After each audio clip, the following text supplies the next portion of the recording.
So in college, I was a government major, which means I had to write a lot of papers. Now, when a normal student writes a paper, they might spread the work out a little like this. So, you get started maybe a little slowly, but you get enough done in the first week that with some heavier days later on, everything gets done and things stay civil.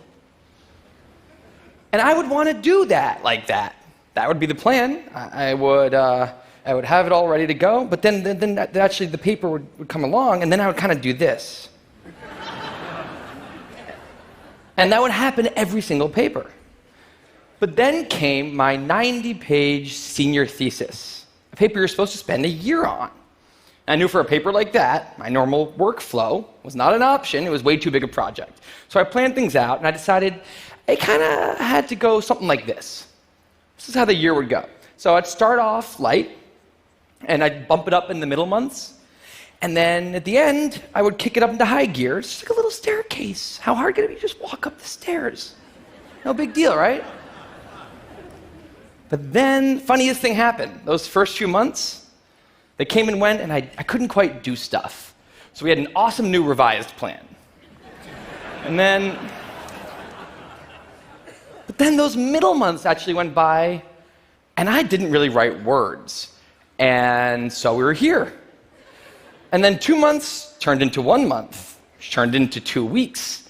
And one day I woke up with 3 days until the deadline, still not having written a word, and so I did the only thing I could. I wrote 90 pages over 72 hours, pulling not one but 2 all-nighters. Humans are not supposed to pull 2 all-nighters. Sprinted across campus, dove in slow motion, and got it in just at the deadline. I thought that was the end of everything. But a week later, I get a call. And it's the school. And they say, "Is this Tim Urban?" And I say, "Yeah." And they say, "We need to talk about your thesis." And I say, "Okay." And they say, "It's the best one we've ever seen."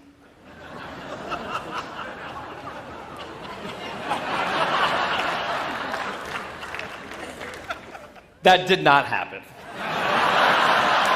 It was a very, very bad thesis. I just wanted to enjoy that one moment when all of you thought, "This guy is amazing." No, it was very, very bad. Anyway, today I'm a writer, blogger guy. I write the blog Wait, But Why? And a couple of years ago, I decided to write about procrastination. My behavior has always perplexed the non-procrastinators around me, and I wanted to explain to the non-procrastinators of the world what goes on in the heads of procrastinators and why we are the way we are. Now, I had a hypothesis that the brains of procrastinators were actually different than the brains of other people. And to test this, I found an MRI lab that actually let me scan both my brain and the brain of a proven non-procrastinator, so I could compare them, and I actually brought them here to show you today, and I want you to take a look carefully to see if you can notice a difference. And I know that if you're not a trained brain expert, it's not that obvious, but just take a look, okay? So here's the brain of a non-procrastinator. Now, here's my brain.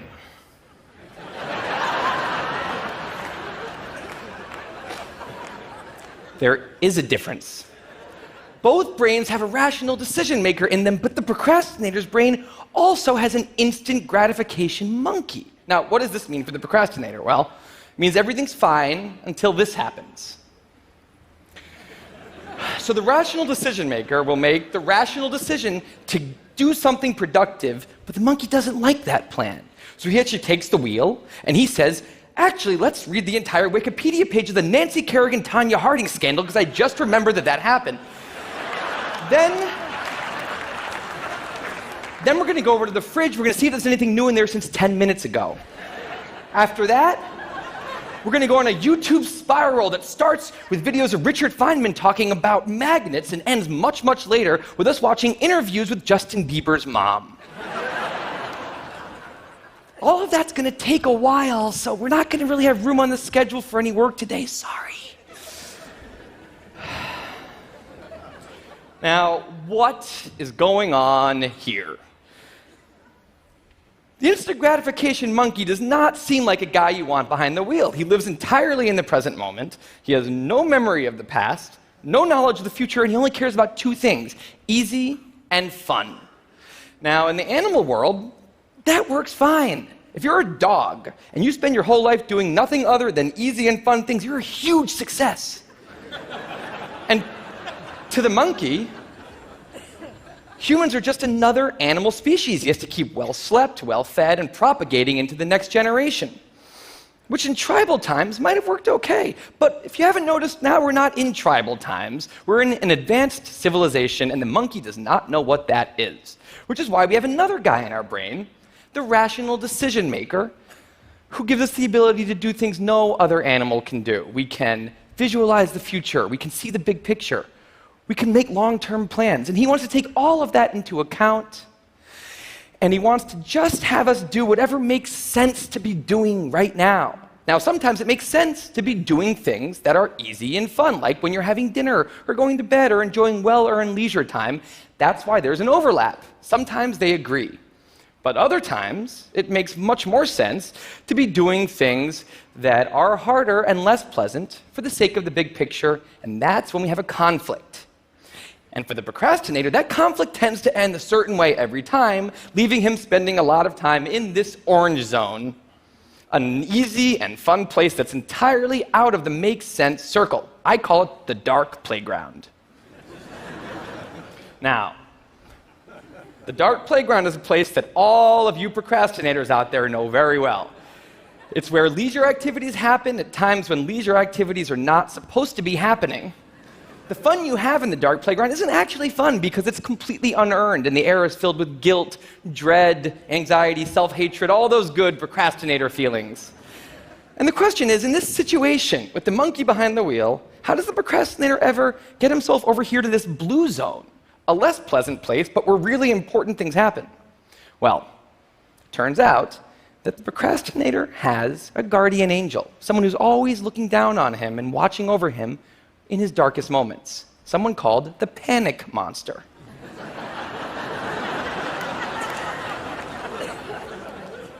Now, the panic monster is dormant most of the time, but he suddenly wakes up anytime a deadline gets too close or there's danger of public embarrassment, a career disaster, or some other scary consequence. And importantly, he's the only thing that the monkey is terrified of. Now, he became very relevant in my life pretty recently because the people of TED reached out to me about 6 months ago and invited me to do a TED Talk.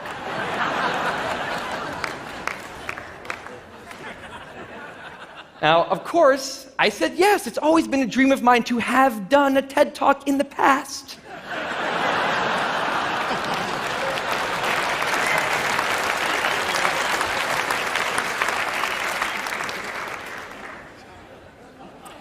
But in the middle of all this excitement, the rational decision maker seemed to have something else on his mind. He was saying, are we clear on what we just accepted? Do we get what's going to be now happening one day in the future? We need to sit down and work on this right now. And the monkey said, totally agree, but also let's just open Google Earth and let's zoom into the bottom of India, like 200 feet above the ground, and we're going to scroll up for 2.5 hours till we get to the top of the country so we can get a better feel for India.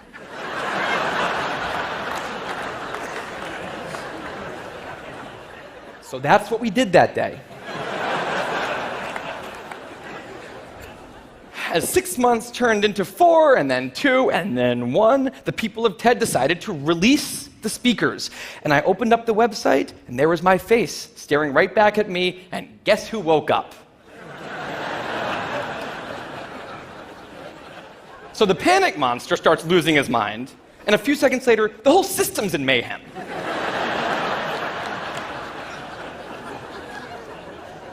And the monkey, who, remember, he's terrified of the panic monster, boom, he's up the tree. And finally, the rational decision maker can take the wheel and I can start working on the talk. Now, the panic monster explains all kinds of pretty insane procrastinated behavior, like how someone like me could spend 2 weeks unable to start the opening sentence of a paper and then miraculously find the unbelievable work ethic to stay up all night and write 8 pages. And this entire situation with the 3 characters, this is the procrastinator's system. It's not pretty, but in the end, it works. And this is what I decided to write about on the blog just a couple years ago. Now, when I did, I was amazed by the response. Literally thousands of emails came in from all different kinds of people, from all over the world, doing all different kinds of things. These were people who were nurses and bankers and painters and engineers and lots of PhD students.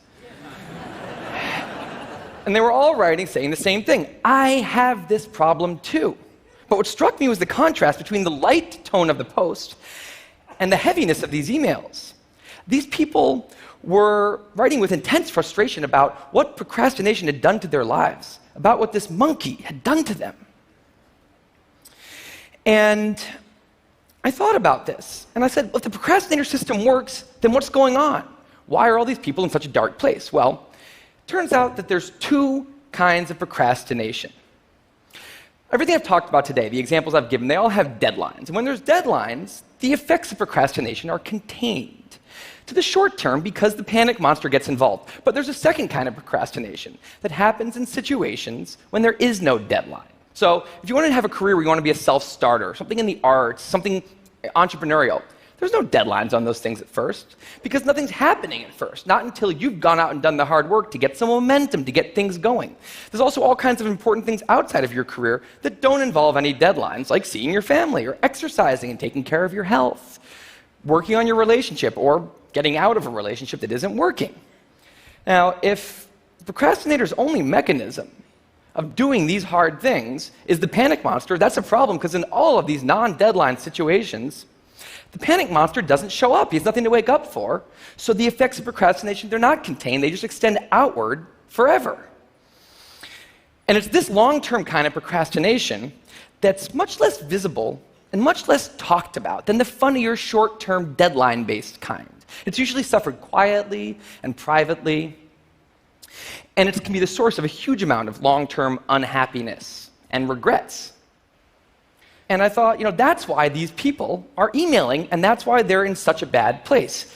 It's not that they're cramming for some project. It's that long-term procrastination has made them feel like a spectator at times in their own lives. The frustration was not that they couldn't achieve their dreams, it's that they weren't even able to start chasing them. So I read these emails and I had a little bit of an epiphany that I don't think non-procrastinators exist. That's right, I think all of you are procrastinators. Now, you might not all be a mess, like some of us, and some of you may have a healthy relationship with deadlines.